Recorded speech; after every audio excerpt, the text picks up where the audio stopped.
Depending on where you're at in your summer and if it's coming to an end or you're just kind of right in the middle of it, I know from talking with so many moms, even in our own community, as we spend time together at local pools, is that we are all wondering, how do we optimize that time that we're at the pool? Making sure that, yes, our kids eat a good meal before we go and that we can just enjoy the leisure of being outside and letting the kids splash around and everything, but not letting them just graze on snow cones or nachos or candy or salty snacks from the pool snack shop that maybe aren't fueling our kid as effectively as possible. Because while this is totally fine on occasion or on vacation or on kind of that random day where maybe you just didn't have it in you to plan or to pack anything, any of us know that if this is something that we have been or are doing often, we need to be a little bit more intentional and proactive about what are we packing in our pool bag to help sustain our kids this summer while we're at the pool.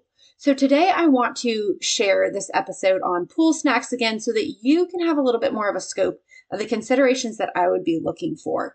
Because while yes, these are applying more specifically to summer and your summer might be coming to an end in the next couple weeks, these concepts are still going to be ones that you can use to help incorporate new snack ideas into your family's diet now, when you're there, while you're supervising, as you have a sense of what foods do your kids like, which snacks are their favorite, which opportunities do you see moving forward, so that when we get into the back to school season, and as you're having to pack school snacks, you can leverage some of these pool snacks to see which ones offer the best added variety, which ones fueled your kids for longer if, say, they need a snack that's a little bit more satiating than something else, depending on what their meal and snack schedule is as school gets started.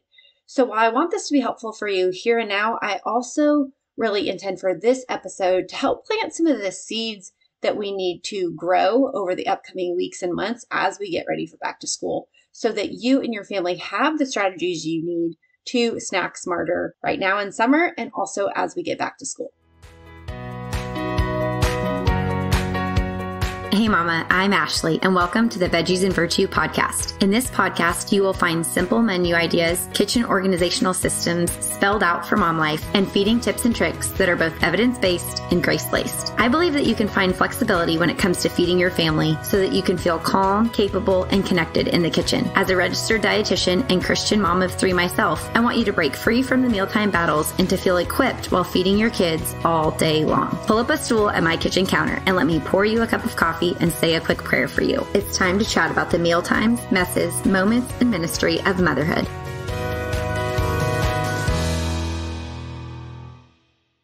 All right, I know our family is not the only one who is diving into summer and enjoying time at the pool. So today I wanted to talk about pool snacks, because I think that there are some considerations that would be helpful for you to create a fun time at the pool where everyone is not melting down because the increased energy exerted amidst the heat and swimming, and oftentimes kind of a more lackadaisical schedule while we're spent swimming and having no sense of time until often when our kids start whining or showing that the hanger is setting in. So I want to give you guys 5 things to think about when it comes to pool snacks for today.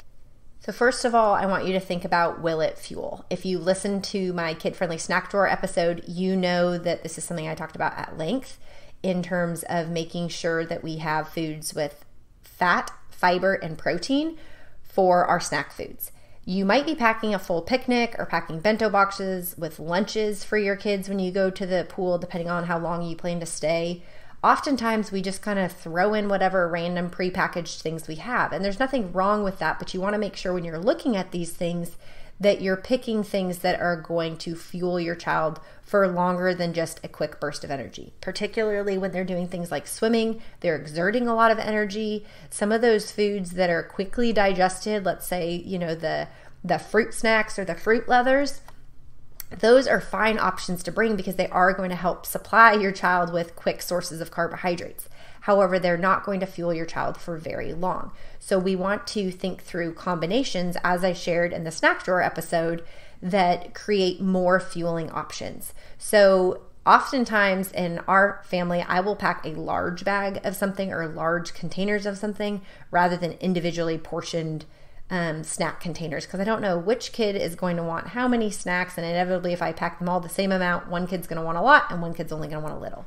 So oftentimes I will pack the whole bag of, let's say, pretzels, and then I might pack a container of peanut butter. You need to decide if that feels like a safe choice at your pool, being considerate of kids with peanut allergies.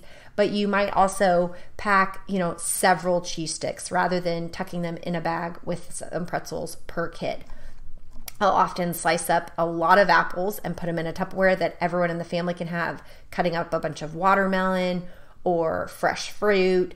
Having a lot of things in a big tub is a great option, but having those big bags also so that the whole family can kind of enjoy them, or, having some veggies and a whole container of hummus. So I might prep the veggies, put them in a Tupperware, and put the whole container of hummus in a cooler. Things like this are going to help fuel our family for longer. Another thing is my kids love dry Cheerios, but another way that you could elevate it for making it a more fueling option would be something like making your own DIY trail mix. Again, putting it in a bigger bag or container so the whole family can kind of reach in and enjoy, depending on if nuts are safe in the environment that you're taking them to, whether it be at your home pool or out to a neighborhood pool. You might add things like raisins or freeze-dried fruit like strawberries. You may or may not add nuts or things like seeds. You could also add those things like pretzels that we mentioned before, or popcorn if your children are over the age of 4, things like that to make it a little bit more fueling with a little bit more protein, fat, and fiber. So those are some of the things that are our go-tos, and I'll share a few more of our favorites in one of the upcoming considerations.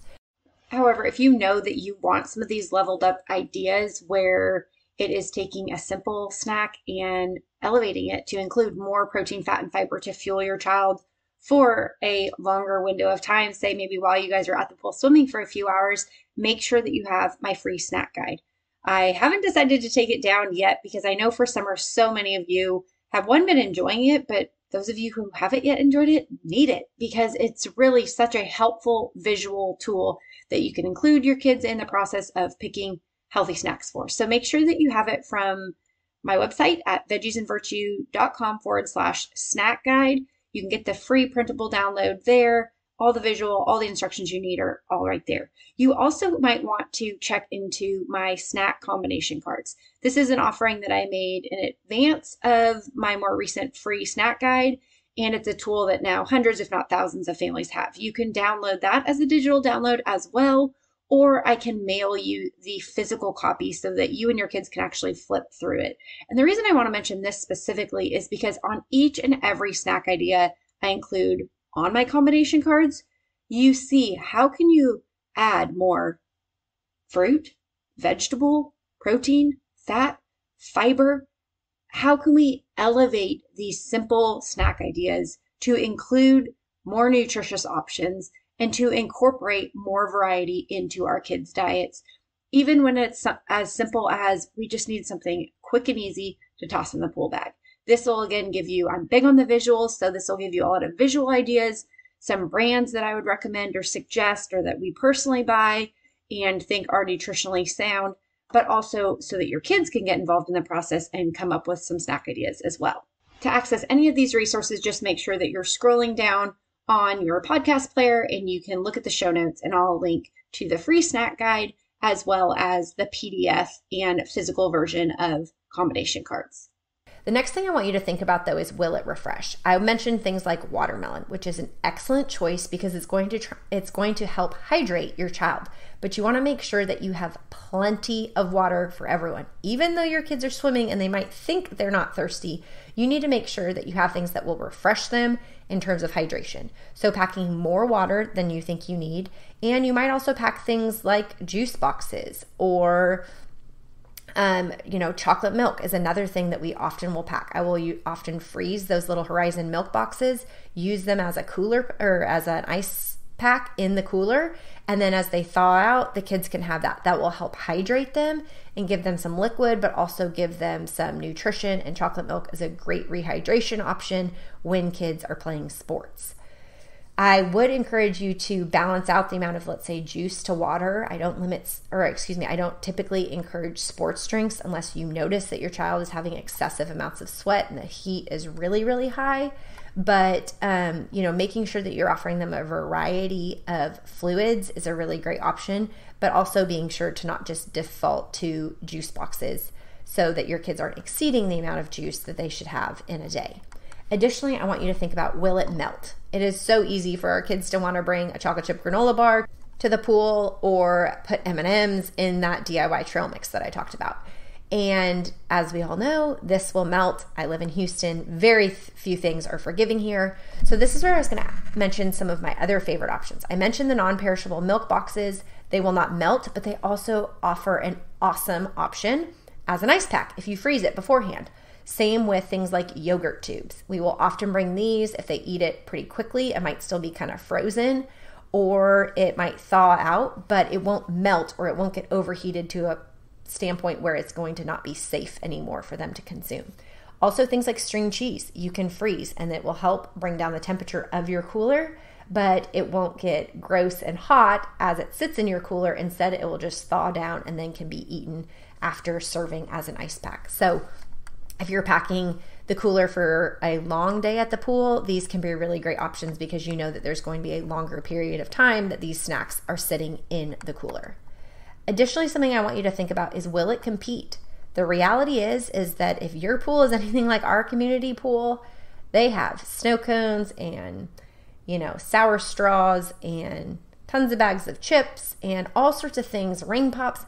Those are fine. Those are fine on occasion. Those are not fine for my family every single time we go to the pool. That's not something that we're going to buy. One, from an economic perspective, I don't want to spend money every time I go to the pool when it's something that's already included in our community dues. But I know that these things are very fun and very novel. And the reality is my kids see other kids at the pool eating them. And so if I'm serving them carrots and hummus as one of the things in our cooler of pool snacks, compared to a snow cone, even as a dietitian, I am aware that it is a little competitive, that my snack options are not necessarily standing up to what my kids would rather have that other kids are eating.